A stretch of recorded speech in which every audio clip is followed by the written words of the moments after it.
If this system continues, we will forever be enslaved to the criminals that supposedly run our nation. Hello YouTubers, Alaska Prepper here. TGIF to all of you. A quick reminder that we will have a live stream at 2 p.m. Alaska time, 6 p.m. Eastern time today. Alright, so let's get started with this. Ladies and gentlemen, there will be widespread civil unrest. For now, it's looking like it's going to happen in the UK. Why? Because the cost of living, ladies and gentlemen. I really hope that you stay with me throughout this video. I have a very funny article to go over with you after this. All right, but this is the important one. This is the one that we really need to pay attention to. But I found something that is, in my opinion, very, very funny, and I hope you stand by to enjoy it. However, this is important. Why is it important here in the United States? Because this is going to come to the United States. The cost of living here is going to get to a point where people are going to refuse to participate, just like they are here in the UK. And I'll read to you what it is that they're refusing to participate in. The system will shut down if people refuse to participate in it. And unfortunately, it seems that that's what it takes for our elected representatives to understand that we, the people, are the ones that have a voice and have the power. I just found out here the other day. I don't really look into this stuff too much, and this has nothing to do with the article, but listen, I'm having my coffee today with you all in my little puppy cup. So let's just talk real quick. I was listening to a video yesterday about the NATO, the NATO, and how other countries are joining NATO. I think Finland was one of them, Sweden. I don't know. I don't keep up with that kind of stuff. All I know is that NATO is not necessary in these days. If you want to live in a free world, you don't need NATO. You just trade with your neighbors and don't step on their toes, and they don't step on your toes, right? These NATO countries, if one NATO country goes, has a conflict with another country that's not a NATO country, then I think it's Article 5 of the Treaty of NATO. Correct me if I'm wrong, all right? I'm not very schooled on this. Article 5 says that all NATO countries have to join in. So we're like a big gang. So NATO is like a big gang. So I just found that out. And I found out that, let's say, for example, Montenegro, who joined NATO, I think, I don't know, a year or two ago. I remember Senator Rand Paul talking about that on the floor of the Senate, saying, why in the world are we having this small country join NATO? What do they have to offer to NATO? It's like, it's a club, so you're joining it, so what do you have to offer? Pretty much nothing. However, let's say that that small country gets into a conflict with a non-NATO country. So then, without our Congress having to declare a WAR, the president can just send us to another country. Well, not send us, send our troops to another country to fight along that NATO country that entered into a conflict with someone else without declaring it in Congress. And this is okay. That's why I often say that we have taxation without representation. Because if our congressmen, congresswomen, our senators are not allowed to voice the people's voice and say yay or nay, then what's it for? If just one of the branches, in this case the executive branch, can decide to send our troops, our boys and girls, over to another country without the authorization of we the people, which is voiced through Congress. But I digress. I just thought that I'd take that little segue there real quick and let that out, because I think it's ridiculous that not only that we have, WAR, and of course I am using acronyms. Why? Because you know why, ladies and gentlemen, so bear with me.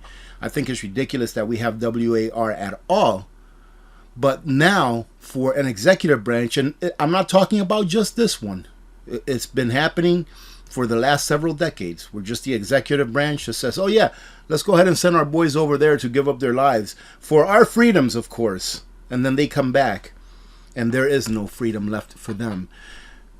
This is going to have to wait a little bit because I have something else to talk about. So I was talking to a soldier 2 days ago, I think, either yesterday or the day before, I don't remember. But I was talking to a soldier. It was a female soldier, and I was like, "Hey, hello, how are you?" Because we were in line waiting to pay for stuff, and we were talking about. I think she might have had some beer or something. I'm not sure, but we were talking about. Yeah, I remember when I was first in the military. I was 18 years old. You can drink, alcoholic beverages, and she was like, "No, it's 21 on base, of course." I was like, "It's not 18 on base anymore." No, it's not 21, and then she brought up cigarettes, and I guess on base, you have to be 21 years old to purchase tobacco products. I was like, are you kidding me? And then I found out that here in Alaska, I do believe that you have to be 21 to purchase tobacco products in Alaska, just in the economy. And man, I'll tell you what, that really upset me. Not because I am pro tobacco. I'm not telling you go out and smoke and stuff like that. No, because I think that you should be free to decide for yourself. And you have to be 21 in order to purchase a pew-pew, a handheld one, a sidearm. You have to be 21. And I'm thinking to myself, you know what? These clowns up there on Capitol Hill, they have no problem taking a 17-year-old kid, right, that can join the military with the permission of their parents when you're 17. When you're 18, you can do it on your own. But let's just say 18-year-old kid. They take an 18-year-old kid, join the military, put a rifle, train him with a rifle, put a sidearm on him, send him overseas and say, yep, go ahead, take care of that guy over there. While they sit in their ivory towers eating steak, eating filet mignon, eating shrimp, eating whatever nice fancy foods they are, while these kids are downrange eating MREs, not taking a shower for 30 days at a time, getting assaulted by the people that they were sent there to assault. But they can't even come back to the United States of America and buy a darn, pack of chew or buy a pack of cigarettes. They can't even do that because they're not 21. They can't even come back to the United States of America and buy a sidearm because they're not 21. But the government, they have no problem with putting a sidearm in their hands. They have no problem with putting a rifle in their hands and saying, here, go take care of this for us. All right, we're going to pay you this much, and you go take care of this for us. And I don't want to hear all of you that are going to say, well, it's a volunteer army. In a way it is, and in a way it's not. A lot of kids join the military because it's their only way out.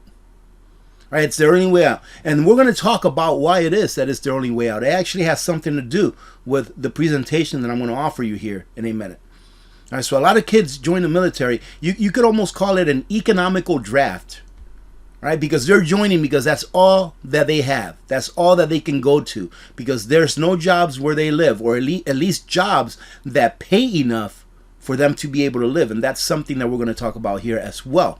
That plays a big factor in it. But the point of the matter is this. How is it that our government has no problem with doing things that would be against the law here, against their laws that they passed? We didn't pass these laws, they did. How is it that the government has no problem with restricting those same things here in the United States of America for those same soldiers, those same service people, servicemen, servicewomen? They have no problem restricting those things here, but they have no problem putting it in their hands and going, here, go take care of our deeds for us. I'll tell you what, ladies and gentlemen, if you're not awake by now and know that you are not part of the club, you are not part of this club, and that's their club.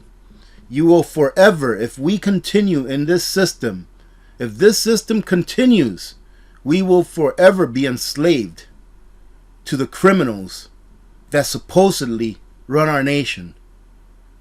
And they are running our nation, all right. They're running our nation right to the ground. They're grinding it right to the ground. You will wake up one day. Thomas Jefferson was 100% correct. One day we will wake up and we will find ourselves on a sidewalk of the streets that our forefathers, our grandfathers, our fathers built. And we will have nothing because they will have taken it all. Everything. And that's why we have to prepare. Because the criminality is so wide and so vast that there's really not too much that we can do, ladies and gentlemen, until the system finally crashes. Until the people have had enough. You see, here in the UK, the system is crashing. The UK, the EU, Europe, whatever you want to call it, they're going to go first. They will be the first to fall, the first major countries to fall. And I'll tell you what, once you see their fall, you better get ready. Because in my opinion, we have 2, maybe 4 weeks after we see the fall of Europe before things here get so bad that you will be wishing that you would have exchanged some of your fiat for real things that have real value. Let me go ahead and get off my soapbox now. Let's take a quick look at this article, and then I have to show you something that will hopefully allow you to realize why it is that things will not get any better. I'm telling you, things will not get any better, ladies and gentlemen. It comes down to one of many things, but I want to talk about one thing, why it is that things won't get any better. Here it says, the chance of widespread civil unrest occurring in the UK as a result of people being unable to afford to pay their bills due to the cost of living crisis is inevitable.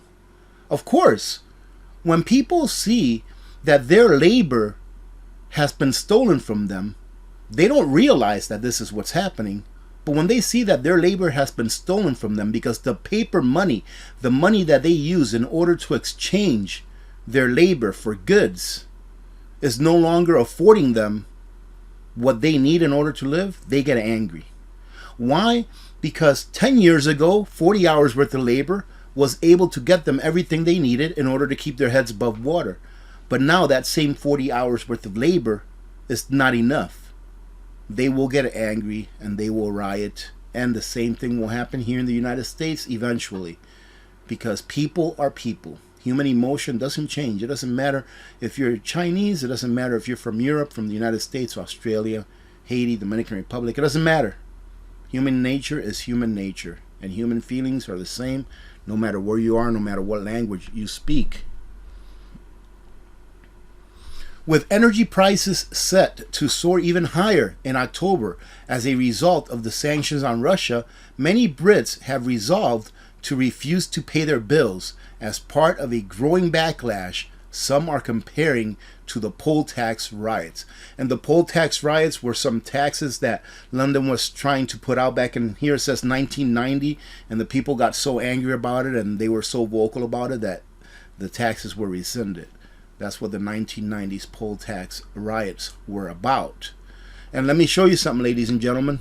U.S. natural gas rebounds as major Texas LNG terminal set for fast reopening. So you remember the liquid natural gas terminal in Texas that had some kind of a fire or something like that, and they had to shut down. And because they had a fire, natural gas prices went down. Why is that? Because they did not have the ability to export, to sell our natural gas outside the border. So that natural gas had to stay in the United States. So our prices went down. Well, now that they're going to be reopening, then our natural gas prices are going to go back up. Why? Because they're going to be able to export our gas to other countries, making our gas cost more for us here in the United States. That's how much your government cares about you. That it would be willing to export that thing that you know you're really going to need because winter is coming. They're willing to export that outside the country and make you, the American people, pay more for the exact same thing that you're paying about 1/3 a year ago. Natural gas in the last year and a half has gone up by about 150% or so. And it is going to go up even higher come this winter. Why? Because we are exporting that which we need, making it less available here, or having more of a constraint on the availability here in the United States, sending it overseas. So when I told you about a month ago, maybe 2 months ago, that this is the time that we need to prepare for winter, I wasn't kidding. This is the time we need to prepare for winter. I am keeping my eyes on the market so close so that I know when I'm going to pull the trigger on procuring another year's worth of heating fuel for my Toyo stove, which is what heats my house. However, let's go back to this article. It says here, millions won't be able to afford food and bills this winter. We cannot afford to let that happen. We demand a reduction of bills to an affordable level. We will cancel our direct debits from October 1st if we are ignored. Wouldn't the UK just love it if they had a CBDC? Wouldn't that be awesome if they had a CBDC? Do you think that these people canceling their bills would be possible if Europe had a CBDC, a centrally banked digital currency, which is what they want to go to, which is what the US wants to go to, and I feel that it eventually will go to? So you see, ladies and gentlemen, this type of protest would not be possible if we were under a CBDC, a centrally banked digital currency, because they would just be able to deduct it from your account without any due process. All right, so keep that in mind as well. And here it says 75,000 people have pledged to strike. If 1 million people pledge to strike, then we will withhold payment from the energy companies. We are building a people-powered movement to end the cost of greed crisis. The thing is that what they're doing, I think, is commendable. Yeah, go ahead and fight the system, because it is the system that's rotten. But the system that they should really be fighting is the system of money creation, because money creation is what has ended up doing what they're going through right now. That is the problem, ladies and gentlemen. It's money creation. It always comes back to money. Why? Because money represents your labor. That is why. Please understand this. If you're new here, if you're still here, first of all, and you're a new viewer, man, thank you for staying. But the most important part is coming up here in a minute. You have to understand that half of your life is about money, because your labor is money. When you go and you do a transaction with someone and you exchange with them, let me see, this is a fake $100 bill, okay? For those of you that have never seen it, I've ripped up this in the past in front of the camera, and people are like, whoa, what are you doing? But whenever you hand over a $100 bill to someone for something that you want, you're handing them over hours of your labor. So the more that this depreciates, the more of your labor that is being stolen. And I'm going to prove that to you right now with this little spreadsheet that I worked out. So bear with me here. This is a very simplified spreadsheet that I worked out. And what I did here is I went back all the way to the year 2000, and then I compared the year 2000 to the year 2020. The reason I compared it to 2020 is because it's very difficult to get very current numbers, especially like for 2022, since we're only halfway through the year. But this represents exactly what is happening with the cost of living. Ladies and gentlemen, please pay attention to this. It is so simple. If everyone understood this, we would have a different system, because we would not vote in these criminals that do exactly what has caused this to happen, what I'm going to show you right now. So in the year 2000, the average income, right? So it's the average income. I'm not talking about the middle class income. I'm not talking about the poor, the rich. I'm talking about the average income across the United States, which is being very conservative with these numbers, because these numbers should actually be a little bit lower. But I'm being very conservative in hopes that you will see that even being conservative, meaning that that's $62,975, which was the average income in the United States in the year 2000, it's really lower for like the middle class and below. All right, it's really a little bit lower, but I want to use the most conservative numbers that I could. That way you can see what a huge impact inflation has on us, we the people. And of course, you have to understand that what inflation is the creation of money from thin air. Okay, so back in the year 2000, the average income was $63,000, let's say. Right, the price of a home, average home, right? So you take the average for all the homes, you divide it by the number of homes, was $228,000, which meant that in the year 2000, it would take you 3.57 years worth of your salary in order to buy the average home. Okay, that doesn't sound terrible to me. 3.57, you know, it could be better, but it doesn't sound terrible. Now, back in the year 2000, the price of a car was $21,850, which means that it would take about 35% of your annual income to purchase your average, new car, right? 1 year's worth of college was $22,682, which meant that it would take you roughly a third or 36% of your annual income to go to college for that year. And this is like a fancier college. I forgot what name it was. It started with a W, Wart something, or I forget, Wart something, but it was like a fancier college, because I know you can go to college actually for a lot cheaper than this today. So this was like a fancier college. So the price of gasoline back in 2000 was $1.33. So in 2000, with 1 year's income, you could purchase 47,349 gallons of gas, right? Just giving you a comparison. All right, so ground beef in 2000 was about $1.48 per pound. So in 2000, you could purchase 42,550 pounds of beef with 1 year's income. Now let's take it forward to the year 2020. In the year 2020, your average income, $69,202. So now let's go ahead and compare each one of these categories that I went over with you already. So in 2000, it now takes you 4.4 times your salary to be able to purchase a home, which is 23% more than what it took you in the year 2000. Well, that doesn't sound like that much. 4.4 times your salary. Ladies and gentlemen, it's not your salary that you should be worried about. It's your time. So now in the year 2000, it takes you 23% more time for you to buy a home. Why? Because of inflation. Because every time that money is printed and put it into the economy, when money is created out of thin air, you're putting it out into the economy. That money has to get value from somewhere. The more money that there is in an economy chasing the same amount of goods, the more that those goods are going to cost. It's just basic economics. Inflation is a monetary phenom, I guess you can say. It's all about monetary system. Yes, we do have supply and demand and stuff like that, but inflation is not the definition of inflation, like in the economy, is not when like one thing goes up and something else goes down. It's like when everything goes up. When everything goes up, and as you can see, everything is going up. The price of everything is going up. Maybe not at the same rate, but everything is going up. That is monetary inflation. That is price inflation. And it is created because there's more money out into the system.